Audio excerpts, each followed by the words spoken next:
Radio 1 ju prezanton ciklin e temave Mos u trishto.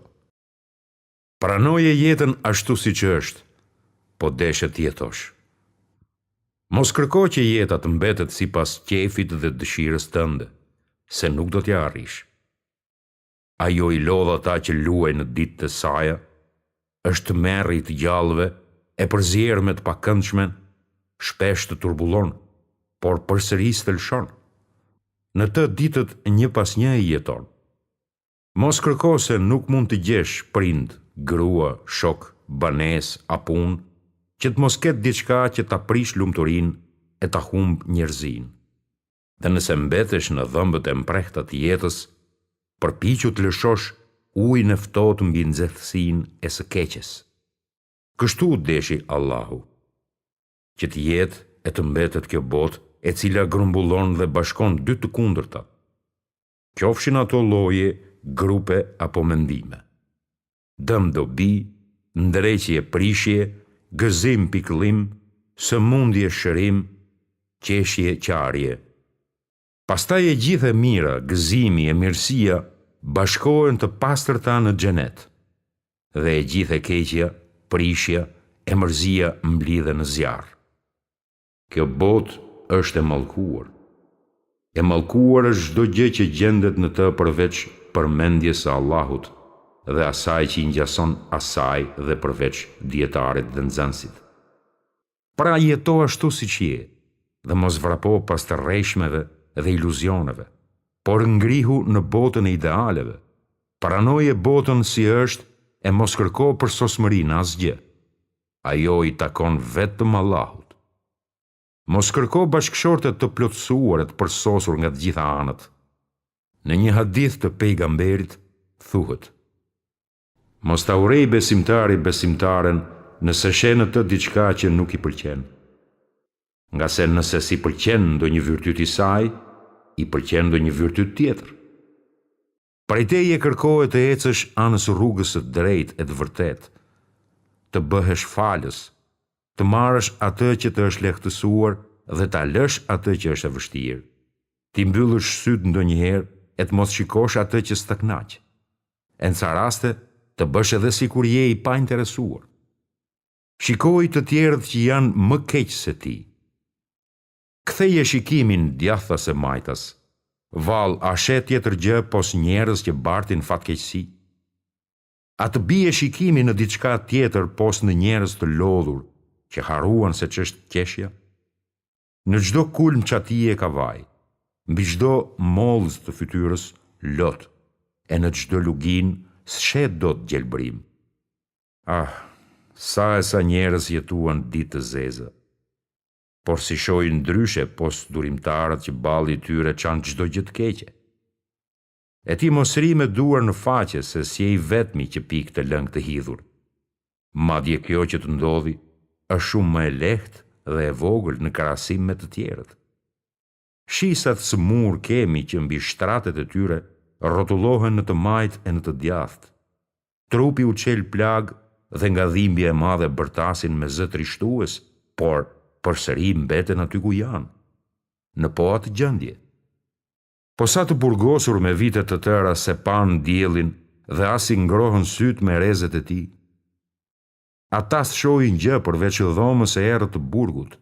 Në ato dyert të hekurta hynë kur qenë fëmijë e prej saj dolën pleq me mjekra të zbardhura e me trup të rënuar.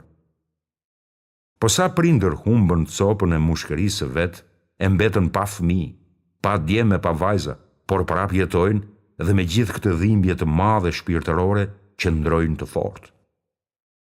Tani erdhi koha për ty që të krenohesh me qëndrimin e durimit të këtyre burrave të Islamit, këtyre dashamirësve të Allahut. Mësohu vëlla dhe bindu fort, se kjo jetë për besimtarin e vërtet është burg e asgjë tjetër që mund ta lakmosh. Kjo jetë është shtëpi vajtimesh e vuajtjesh, që pallatin ta shndron kasole me muret shkatëruara dhe ta quan kulm i rënuar.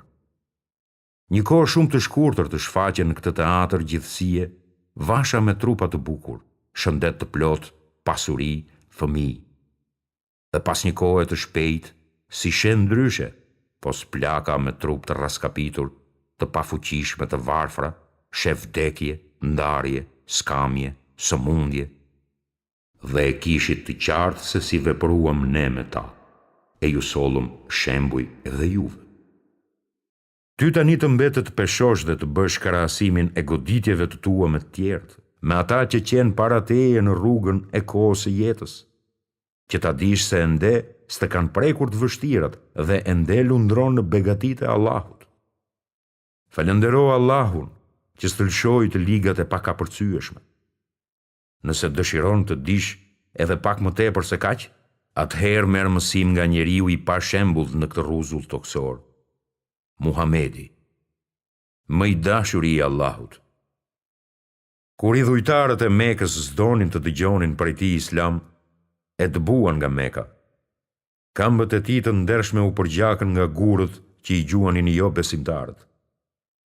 Pastaj në vitin e pikëllimit kur i vdiq xhaxha i tij dhe Hatixheja, që ishte e para besimtare, ushqim pati lëvozhgat e drunjve. Pastaj hodhën fjalë ndyrse dhe fyen Aishën e ndershme. Ja vran 70 shokët, i vdiqi biri, i vdiqen bijat, e lidhi gurin pas barkut nga uria, e akuzuan si poet, si hirbaz, faltar, të çmendur, gënjeshtar, e Allahu e ruajti dhe e kurseu nga e tërë kjo. E gjithë kjo ishte bela që patjetër u desh të ndodhte dhe pastrim e forcim që nuk ka më të madhe se ajo. Para ti u vra Zekeria, u masakrua Jahjaj, u internua Musaj, i dashuri i Zotit Ibrahimi u vumbi zjarr. Edhe imamët pësuan një gjë të tillë. Umeri u mbulua në gjakun e tij, bën atentat mbi Uthmanin, e therrën me thika liun, u rrahën shpinat e imamëve dhe u burgosën e u dënuan të mirët. Kjo pra është jeta dhe kështu e ka shijen. Po ju menduat se do të hyni në xhenet pa u provuar dhe ju me shembullin e atyre që ishin para jush, të cilët i patën goditur skamjet e vuajtjet dhe qenë tronditur. Namazin. O ju që keni besuar, kërkoni ndihmë me durim e me namaz. Mos e rrëzoni shtyllën e fesë. Mos e humni qelsin e dyerve të xhenetit. Mos e fshini vulën e besimit. Kur t'ju godas frika dhe t'ju kaplojë mërzia, e pikëllimit të mbërthejë për qafe, ngrihuni menjëherë për në namaz, që shpirti t'ju kthehet e të qetësohet. Vërtet namazi me lejen e Allahut është siguri që çrrënjos ngulitjet e pikëllimeve dhe dëshpërimeve dhe që largon traumat. Kur pejgamberin e mundonte diçka, ai thoshte: "Na qetëso me namaz, o Bilal." Namazi është kënaqësia, lumturia dhe pushimi i tij. Kam lexuar biografitë e disa njerëzve të spikatur të cilët, kur ngushtoheshin nga telashet e problemet dhe kur i kaplonin belat, ata strehoheshin në namaz, të përulur, që pastaj t'u kthehej fuqia, dëshira dhe ambicjet e tyre. Namazi i frikës është bërë obligim të kryhet në çaste frike. Atë ditë kur të fluturojnë kafkat e kokave, atëhere kur shpirtrat t'u ekspozohen tehut të shpadave.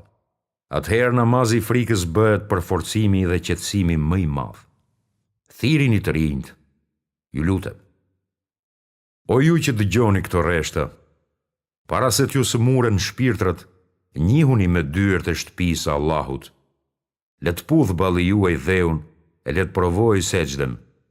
Le ta ndjeni kënaqësinë e shijes së përuljes. Le ta mbrojnë besimtarët veten nga dënimi i pandërprerë. Nëse jo tani, kur? Atëhere kur lotit ju djeg qepallat, apo kur dëshpërimit ju shkatërroj me rranj? Kur zmbetet fuqi për ta përballuar, atëhere dënimi fillon sërisht. E ata që i largohen xhamis, do të mbesin me sy të hapur dhe asnjëherë s'do të ngopen me begatit e përkohshme të kësaj bote, sepse lanë pas shpine shtyllën kryesore të Islamit.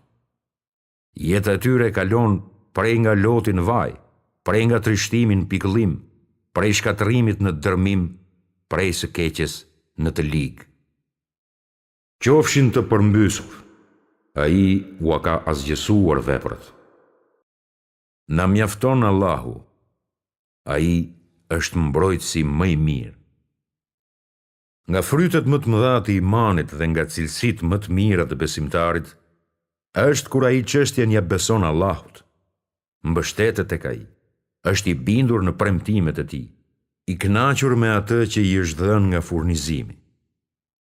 Kur besimtari mbështetet te Zoti i tij, duhet jetë i bindur se ndihma, furnizimi, shpëtimi do t'i vijnë që në këtë botë pa ndërprerje. Kur Ibrahimin e hodhën në flakën e zjarrit, ai shpëtoi e tha: Na mjafton Allahu, ai është mbrojtësi më i mirë. E Allahu zjarrin djegës e shndroi në ftohtësi dhe e bëri shpëtim për Ibrahimin. Po ashtu kur Muhamedin së bashku me shokët e ndershëm të tij i kërcënuan ushtritë e jo besimtarëve dhe qetat e idhujtarëve, ata deklaruan: Na mjafton Allahu, ai është mbrojtësi më i mirë. Dhe ata, pa i gjetur kur fare keqe, fituan begati e mirësi të mëdha nga Allahu dhe arritën edhe kënaqësitë e tij. Allahu është dhuruesi i madh. Me të vërtet, njeriu me aftësitë që posedon, sado të dalluara e të larta të jenë, nuk do të kishte mundur kur që të përballojë ngjarjet e jetës e t'i kalojë ato pa ndihmën e atij që e krijoi në mënyrën më të përsosur, nga se është krijesë e dobët dhe fuqia e tij është e kufizuar në çdo hapësirë, vendi a kohë. Mirë po me mbështetjen e tij tek i fuqishmi dhe besimi e bindja në Allahun, e bën atë të kalojë të gjitha vështirësitë me një fuqi e vrull që sikur të ishin tubuar të gjithë njerëzit dhe xhinët, nuk do të kishin mundur t'i ofrojnë ndihmë asa një grinc në krahasim me atë të Allahut. U thras juve, o ju që dëshironi ta këshilloni veten dhe t'i përforconi këmbët tuaja përballë çdo vështirësie. Mbështetuni tek i fuqishmi, i pasuri, te zotëruesi i fuqisë absolute që t'ju mbrojë dhe t'ju zgjojë nga mjerimet, t'ju nxjerrë nga pikëllimet dhe vajtimet jetësore. Qëndroni me fjalën: Na mjafton Allahu, ai është mbrojtësi më i mirë. E mos e ndroni këtë shtyllë të shpirtit tuaj, edhe nëse ju fshihet pasuria dhe ju mbështjell skamja. Le të jetë ky parim në jetë edhe kur të mbuloj borxhi e nuk ke mundësi ta kthesh atë. Por edhe kur nuk kanë nga të rrjedhin të ardhurat minimale për jetesë. Thirr e deklaro: Më mjafton Allahu, i cili është mbrojtësi më i mirë. Por mjafton që Zoti të jetë udhërrëfyes, ndihmësi yt,